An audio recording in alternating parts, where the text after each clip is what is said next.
కుంభరాశి వారికి మే 1, 2, 3 తేదీలలో పొరపాటున కూడా ఈ 3 ప్రదేశాలకు వెళ్ళకండి. ప్రమాదం అనేది పొంచి ఉంది. మీరు కనుక ఇది త్వరగా చూడకపోతే చాలా వరకు కూడా నష్టపోయే అవకాశం అయితే ఉందండి. ఎందుకు ఇలా చెప్తున్నాము అనేది వీడియోని చివరి వరకు చూడండి. ప్రముఖ జ్యోతిష్యులను సంప్రదించి ఈ వీడియో మీ ముందుకు తీసుకురావడం అయితే జరుగుతుంది. అలాగే ఈ వీడియో మీరు చూడటం వల్ల 100కి 100% మీకు లాభం కలుగుతుందే తప్ప మీకు 1% కూడా నష్టం అనేది కలగదు. అలాగే ఆ యొక్క 3 ప్రదేశాలు ఏంటి, మీకు ఈ 3 రోజుల్లో ఎటువంటి నష్టాలు జరగబోతున్నాయి, ఆ నష్టాల నుంచి బయటపడాలి అంటే ఏం చేయాలి, ఎటువంటి కష్టాలు అనేవి మీకు ఎదురవబోతున్నాయి, అవి ఎదురవ్వకుండా ఉండాలి అంటే ఎటువంటి పరిహారాలు అనేవి చేసుకోవాలి, అలాగే మీ జీవితం సంతోషం వైపు అడుగు పెట్టాలి అంటే, మీ జీవితంలో సంతోషాలు నిండాలి అంటే ఏ చిన్న చిన్న పరిహారాలు అనేవి చేసుకోవాలి, ఖర్చు లేని పరిహారాలు ఎలా చేసుకోవాలి, ఇటువంటి క్లియర్ ఇన్ఫర్మేషన్ మొత్తం కూడా ఈ ఒక్క వీడియోలో పూర్తిగా మీకోసం వివరించడం అయితే జరిగిందండి. అందుకే చెప్తున్నాను, వీడియోని మళ్ళీ ఎక్కడా కూడా స్కిప్ చేయకుండా చివరి వరకు చూడండి. ఎందుకంటే మధ్య మధ్యలో స్కిప్ చేస్తే మీకు అక్కడక్కడ విని ఏమి అర్థం కాకుండా ఉంటుందన్నమాట. కాబట్టి పూర్తిగా అర్థం అవ్వడానికి చివరి వరకు చూడండి. ఆలస్యం చేయకుండా వీడియోని అయితే స్టార్ట్ చేద్దామండి. వీడియోలోకి వెళ్ళే ముందు మొదటిసారి మన ఛానల్లోకి వచ్చినట్లయితే మన ఛానల్ని సబ్స్క్రైబ్ చేసుకొని ఈ వీడియోకి ఒక లైక్ ఇచ్చి హైప్ ఇచ్చి కింద కామెంట్ సెక్షన్లో జై హనుమాన్ అని చెప్పి కామెంట్ చేయడం మాత్రం అస్సలు మర్చిపోవద్దు. కుంభరాశి వారిని ఇప్పుడు ప్రస్తుత కాలంలో అంటే ఇప్పుడు ఏప్రిల్ ఎటు మనకి ఎండింగ్ వచ్చింది, రేపటితోటి లాస్ట్. ఇప్పుడు మే 1, 2, 3 ఈ మే నెల అంతా కూడా ఏ విధంగా ఉండబోతుంది అంటే కనుక కొంచెం అంటే ఏదో ఒక మనస్సు లోపల ఒక రకమైనటువంటి బాధ అనేది ఎప్పుడు కూడా స్టాక్ ఉంటుంది కుంభరాశి వారికి.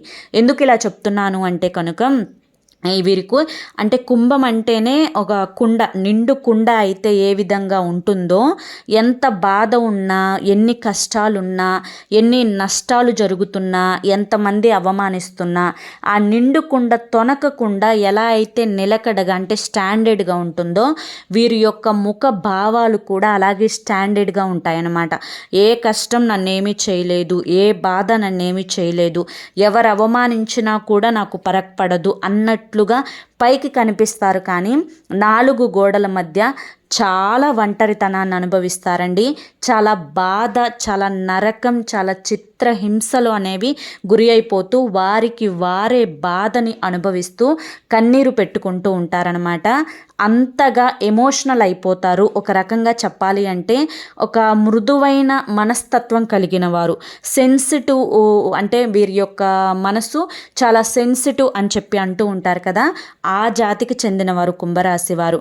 ఎప్పుడైనా కానీ వీరు చేసే పని పట్ల కానీ లేదంటే కనుక ఏదైనా ఒక నిర్ణయం తీసుకోవాలి అన్నా కానీ, ముఖ్యమైన నిర్ణయం, అలాగే ఏదైనా ఒక వస్తువు కొనాలి అన్నా కానీ దాని గురించి 1కి 10 సార్లు ఆలోచించుకొని ఇది ఎలా చేయాలి, ఇది మనకు కరెక్టా కాదా, దీనివల్ల ఉపయోగం ఉంటుందా లేదా, 1 రూపాయి ఎక్కువైనా కూడా పర్లేదు, దానివల్ల నాకు 100% ఉపయోగం ఉండాలి అన్న భావనతోటి ఆలోచిస్తూ ఉంటారనమాట.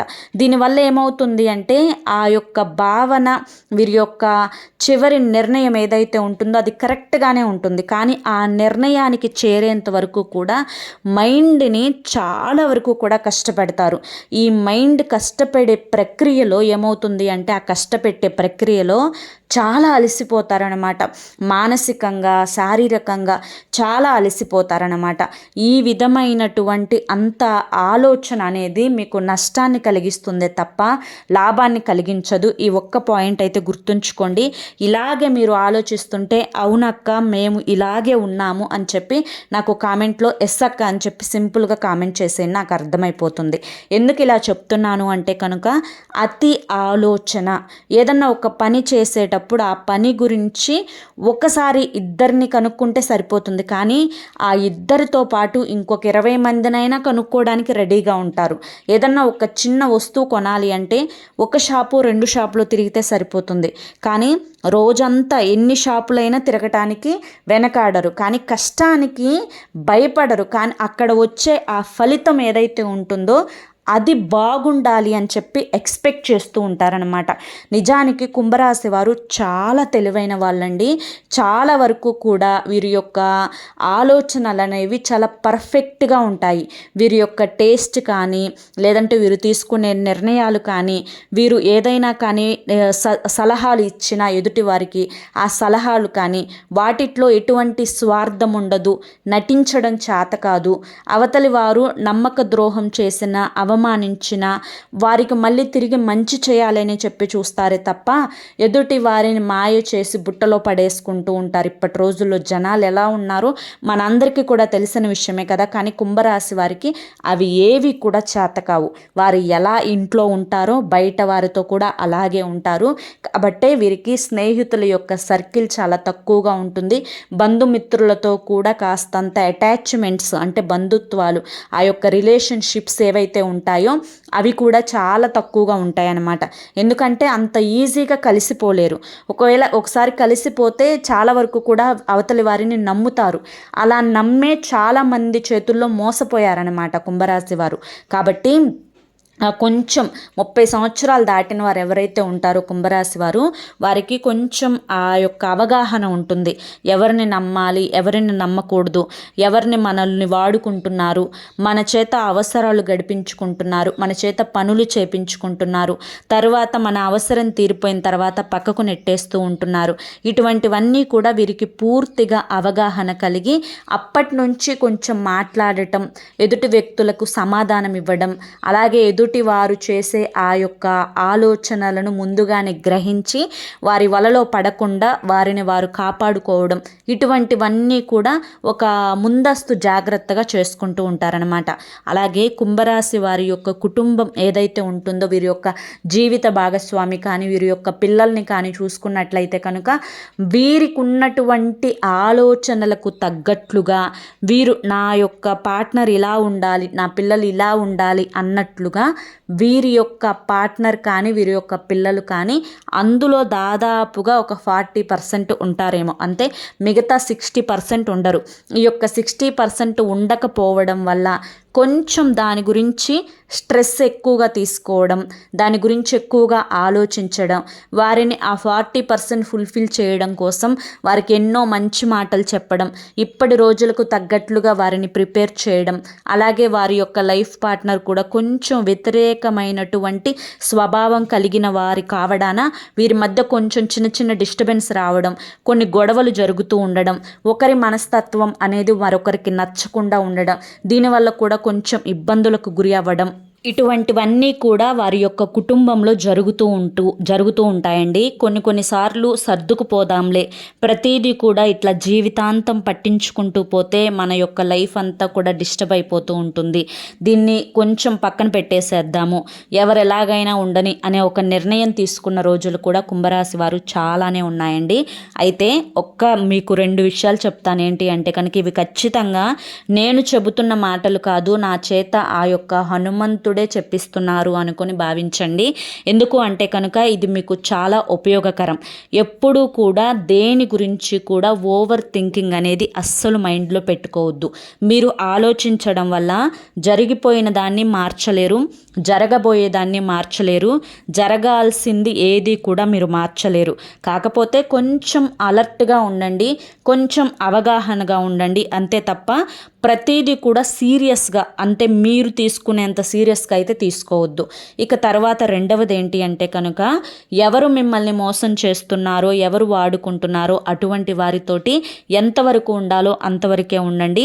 ఎక్కడా కూడా డబ్బు జారడం కానీ, ఎక్కడా కూడా మీ యొక్క కష్టాన్ని జారడం కానీ, ఎక్కడా కూడా వారు అవమానిస్తే ఊరుకోవడం కానీ, ఎక్కడా కూడా మిమ్మల్ని హేళన చేస్తుంటే పట్టి పట్టనట్లుగా పిచ్చివాళ్ళలాగా మౌనంగా ఉండడం కానీ చేయొద్దు. ఎందుకంటే ఇప్పటి రోజుల్లో అలా ఉంటే పనికిరాదు, మంచితనానికి రోజులు కాదు ఇవి. కాబట్టి మీరు కొంచెం మరి అంత ఆ యొక్క స్మూత్గా ఉండే ఆ మెంటాలిటీ నుంచి ఎవరి దగ్గర ఎలా ప్రవర్తించాలో అది కొంచెం నేర్చుకోండి. చాలా వరకు కూడా లైఫ్ అనేది హ్యాపీగా స్మూత్గా సెట్ అయిపోతుంది. ఎవరిని మార్చాలి అని చెప్పి ప్రయత్నించకండి. ఎందుకంటే ఒకరు చెప్తే మారటం అనేది ఎక్కడో రేర్గా జరుగుతుందే తప్ప వారంతటికి వారు మారాలి అని ఒక నిర్ణయం తీసుకుంటే తప్ప ఎవ్వరూ కూడా మారరు. ఒకరిని మార్చే అంత శక్తి ఎదుటి వాళ్ళ మాటలలో ఉండొచ్చేమో కానీ అందరి విషయాల్లో అది పనికిరాదు అన్న విషయాన్ని గుర్తుంచుకోండి. ఇక ఈ 3 రోజుల్లో పొరపాటును కూడా, అంటే ఈ 3 రోజులు అని చెప్పే కంటే కూడా ఈ యొక్క మే నెల మొత్తం కూడా పొరపాటును కూడా ఈ 3 ప్రదేశాలకు వెళ్ళకండి. ఈ మే నెల అంటేనే సమ్మర్, పిల్లలకి సెలవులు, అలాగే పిల్లలు పెద్దవాళ్ళు అందరూ కూడా కలిసి ఉంటారు. ఈ విధంగా కలిసి ఉన్న ప్రక్రియలో మనం అక్కడికి వెళ్దాం, ఇక్కడికి వెళ్దాం, ఈ ట్రిప్పుకు వెళ్దాం, ఇప్పుడే కదా ఎంజాయ్ చేసేది, ఈ నెల రోజుల్లో హ్యాపీగా మనం చక్కగా ఎంజాయ్ చేయాలి, ఎప్పుడూ కూడా ఇంట్లోనే ఉంటున్నాం కదా, పనులతో బిజీగా ఉంటున్నాం కదా, పిల్లలు చదువులతో బిజీగా ఉంటున్నారు కదా, కాస్తంత రిలాక్స్ కోసం బయటికి ట్రిప్స్కి వెయ్యాలి, చాలా విహారయాత్రలు చేయాలి అని చెప్పి అనుకుంటూ ఉంటారు. అనుకోవడం అయితే తప్పు కాదండి.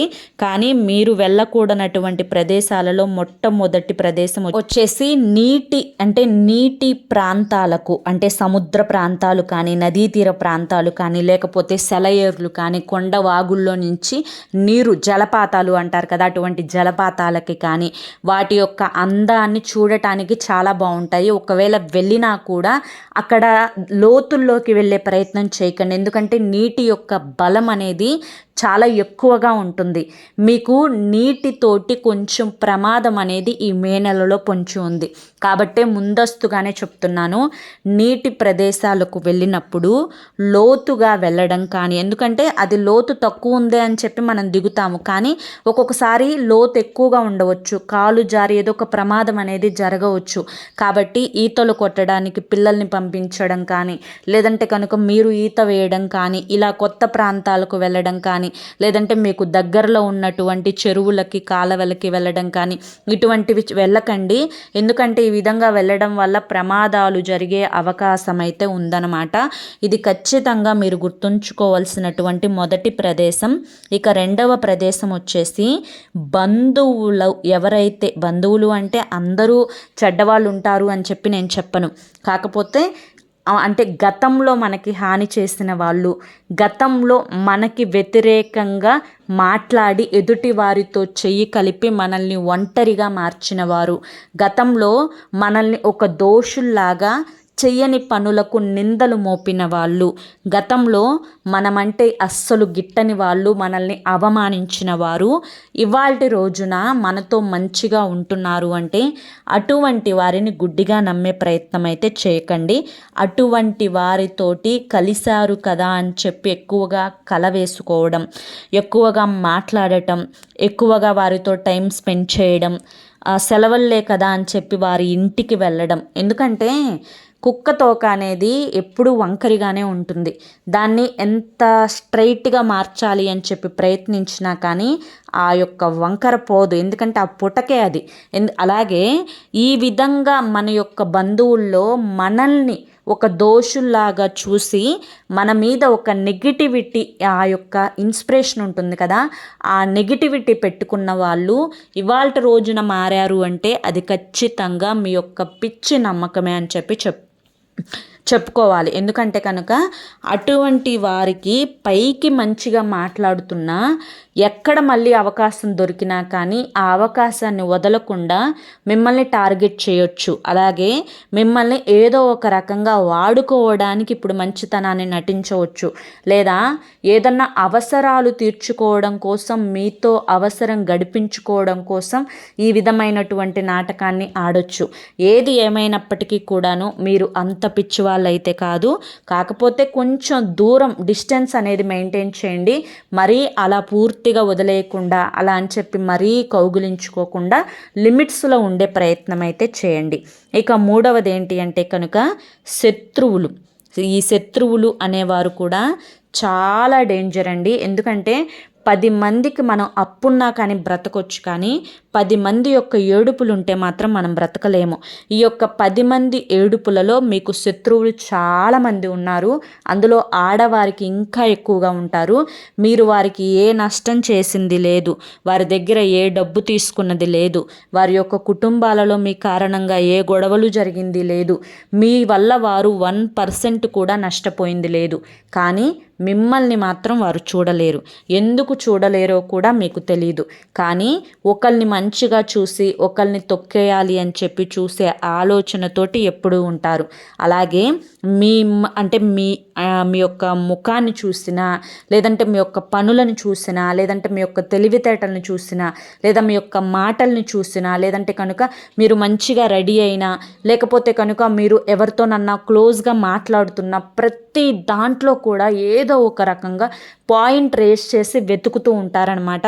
వీరు చాలా దుర్మార్గులండి. వీరు ఏడుపులు మీకు అస్సలు పడకూడదు. వీరు ఏడుపుల వల్ల ఇప్పటికే మీకు లైఫ్లో కొన్ని అనారోగ్య సమస్యలు, అలాగే కొంచెం మానసికమైనటువంటి అశాంతి, అలాగే చేస్తున్న పనుల్లో ఆటంకాలు, వృత్తిలో వెనకబడిపోవడాలు, డబ్బు అనేది అంటే వస్తున్న లాభాల్లో డబ్బు తగ్గిపోవడాలు, ఇటువంటివన్నీ కూడా జరుగుతూ ఉన్నాయి. ఈ శత్రువులతోటి మీరు చాలా వరకు కూడా దూరం మెయింటైన్ చేయండి. ఒకవేళ కలిస్తే ఏదైనా కానీ మీ మీద సెటైర్లు వేస్తారు, మిమ్మల్ని అవమానించాలని చెప్పి చూస్తారు. అలాగే ఎక్కడ 10 మందిలో ఉన్నా కూడా మిమ్మల్ని టార్గెట్ పెట్టుకొని ఒంటరిగా మీ మీద ఒక రాయి వేయాలని చెప్పి చూస్తారు. తిరిగి రాయి వేయగలిగే అంత తెలివి మీలో ఉంటేనే వారికి దగ్గరగా వెళ్ళండి. అలాగే వారి మాటకు అంటే ఖచ్చితంగా చెప్పుతో కొట్టినట్లుగా సమాధానం చెప్పగలిగితేనే వారి దగ్గరికి వెళ్ళండి. లేకపోతే వాళ్ళెంతలే అని చెప్పి లైట్ తీసేసుకొని అసలు వారి మొహం కల్లే కూడా చూడకండి. ఇది చాలా ఇంపార్టెంటు ఈ యొక్క మే నెలలో. ఎందుకంటే వారితోటి చాలా వరకు కూడా మీకు గొడవలు వచ్చే అవకాశం అయితే కనిపిస్తూ ఉందన్నమాట. కాబట్టి ఈ 3 ప్రదేశాలకు వెళ్ళకండి. వెళితే నష్టం, అవమానం, అలాగే కొంచెం ప్రాణాలకు కూడా ప్రమాదం, అలాగే మానసికంగా కృంగిపోయే అవకాశం, ఇటువంటివన్నీ కూడా జరిగే అవకాశం అయితే కనిపిస్తూ ఉందండి. కాబట్టి ఈ 3 ప్రదేశాలకు అస్సలు వెళ్ళకండి. ఇక ఈ 3 రోజుల్లో కూడా మీ యొక్క పని మీద శ్రద్ధను పెట్టుకొని వృత్తిలో కొంచెం ఇంప్రూవ్మెంట్ తెచ్చుకుంటే చాలా వరకు కూడా బాగుంటుంది. కుటుంబంలో కూడా ఎటువంటి కలహాలు ఉండవు. ప్రయాణాలు చేసేటప్పుడు ఈ యొక్క ఎండకి కాస్తంత జాగ్రత్తగా ఉండండి. నీటిని, మజ్జిగని, కొబ్బరి నీటిని ఎక్కువగా తీసుకుంటూ ఉండండి. ఇంటి ఫుడ్డునే తీసుకునే ప్రయత్నం అయితే చేయండి. బయట ఏదైనా ఫుడ్ అనేది తీసుకోవాలి అనిపిస్తే కాస్తంత మంచి ప్రదేశాల్లో తీసుకోండి. బయట ఎక్కువగా కూడా నీటిని ఎక్కడ పడితే అక్కడ తాగొద్దు, అనారోగ్య సమస్యలు వచ్చే అవకాశం అయితే ఉందన్నమాట. అలాగే మీరు ప్రతి శనివారం గుర్తుంచుకొని మీ రాశికి అధిపతి అయినటువంటి శనిదేవుడికి ఆ నువ్వుల నూనెతోటి తైలాభిషేకం చేసి నువ్వులు బెల్లం కలిపిన లడ్డుని నైవేద్యంగా సమర్పించి నువ్వుల నూనెతోటి దీపారాధన చేయండి. అలాగే శనివారం రోజు ఆంజనేయ స్వామి గుడికి వెళ్ళి తమలపాకుల మాలను సమర్పించండి. 108 సార్లు 108 ఆకులతోటి తమలపాకుల పూజ చేయించుకోండి. దీనివల్ల మీ మీద ఉన్నటువంటి నెగిటివ్ ఎనర్జీ, మీ మీద ఉన్నటువంటి నరదిష్టి, నరఘోష ఇవన్నీ కూడా పూర్తిగా తగ్గిపోయే అవకాశం అయితే ఉంటుంది. అలాగే ఎప్పుడూ కూడా బయటకు వెళ్ళేటప్పుడు మీరు అందంగా రెడీ, అంటే మీరు ఎలా ఉన్నా అందంగా ఉంటారు. చక్కనమ్మ చిక్కిన అందమే అన్నట్లుగా ఇటు ఆడవాళ్ళు బాగుంటారు, ఇటు మగవాళ్ళు బాగుంటారు. మంచి రంగు, రూపు, చక్కటి మాట తీరుతోటి చాలా తెలివిగా ఉంటారు. అందరి దృష్టి 10 మందిలో మీరుంటే 10 మంది, మిగతా 9 మంది వైపు దృష్టి ఉండదు, వేరే వాళ్ళకి మీ మీద దృష్టి ఉంటుంది. కాబట్టి ఇంటికి రాగానే ఖచ్చితంగా రాళ్ళ ఉప్పుతోటి కానీ హారతితోటి కానీ దిష్టి తీసివేసుకునే ప్రయత్నం అయితే చేయండి. అలాగే మీరు శివాలయానికి వెళ్ళినప్పుడు ఖచ్చితంగా శివునికి అభిషేకం చేయించే ప్రయత్నం అయితే చేయండి. నీటితోటి కానీ, ఆవు పాలతోటి కానీ, చెరుకు రసంతోటి కానీ అభిషేకం చేయించుకోండి. అలాగే మీరు ఎప్పుడూ కూడా మీరు తింటున్నటువంటి తిండి మీద, మీ యొక్క బాడీ యాక్టివిటీస్ మీద, అలాగే మీ నిద్ర మీద ఎక్కువ ఫోకస్ పెట్టండి. ఎందుకంటే మీకు చిన్న చిన్న అనారోగ్య సమస్యలు అనేవి వచ్చే అవకాశం ఉంది. మీ హెల్త్ని మీరు చూసుకుంటే ఏ విధంగా కూడా మీరు భయపడాల్సినటువంటి అవసరమే లేదు. అలాగే పిల్లల యొక్క చదువు యందు కాస్తంత శ్రద్ధను చూపించండి. పిల్లలు కొంచెం అంటే ఆ చదువుని నిర్లక్ష్యం చేసే అవకాశాలు అయితే కనిపిస్తున్నాయి, కుంభరాశి వారికి చెందిన సంతానం. కాబట్టి చదువు యందు ఏకాగ్రత పెరిగేలా మీ యొక్క మాటలతోటి వారికి మోటివేట్ చేయండి. అర్థమైంది కదా? ఈ చిన్న చిన్న నియమాలను పాటించుకుంటూ, ఈ చిన్న పరిహారాలను చేసుకుంటూ, ఈ 3 ప్రదేశాలకు వెళ్ళకుండా మీరు ఎవరికి దూరంగా ఉండాలి ఇవన్నీ కూడా తెలుసుకున్నారు కదా. కాబట్టి ఈ వీడియో మీ అందరికీ కూడా నచ్చింది అనుకుంటున్నాను. నచ్చింది అనిపిస్తే ఈ వీడియోకి ఒక లైక్ ఇవ్వండి. లైక్ ఇచ్చిన వచ్చిన వెంటనే హైప్ అని వస్తుంది, హైప్ ఇవ్వండి. కింద కామెంట్ సెక్షన్లో జై హనుమాన్ అని చెప్పి కామెంట్ చేయడం మాత్రం అస్సలు మర్చిపోవద్దు. మరి కొంతమంది కుంభరాశి మిత్రులకు, మీ యొక్క బంధువులకు, మీ యొక్క శ్రేయోభిలాషులకు ఈ వీడియోని షేర్ చేయడం కూడా అస్సలు మర్చిపోవద్దు. ఎందుకంటే వాళ్ళు కూడా తెలుసుకుంటారు. అలాగే ఏ 3 ప్రదేశాలకు వెళ్లకుండా ఉండాలి అనేది కూడా వారికి ఒక అవగాహన వస్తుంది. ఎందుకంటే ఇప్పుడు ఎండాకాలం కాబట్టి, సమ్మర్ కాబట్టి ఈ యొక్క ప్రక్రియలోనే ప్రతి ఒక్కరూ కూడా బయటకు తిరుగుతూ ఉంటారనమాట. కాబట్టి ఖచ్చితంగా తెలుసుకోవాలి. కాబట్టి వీడియోని షేర్ చేయండి. మరి మొదటిసారి మన ఛానల్లోకి వస్తే సబ్స్క్రైబ్ చేసుకొని సపోర్ట్ చేయండి. రేపు మరొక మంచి వీడియోతోటి మళ్ళీ కలుసుకుందాం. అంతవరకు కూడా ఆ హనుమంతుని ఆశీస్సులు మీ మీద, మీ కుటుంబ సభ్యుల మీద ఎల్లకాలం ఉండాలి అని చెప్పి మనస్ఫూర్తిగా కోరుకుంటూ సర్వేజన సుఖినో భవంతు. కింద కామెంట్ సెక్షన్లో జై హనుమాన్ అని చెప్పి కామెంట్ చేయండి.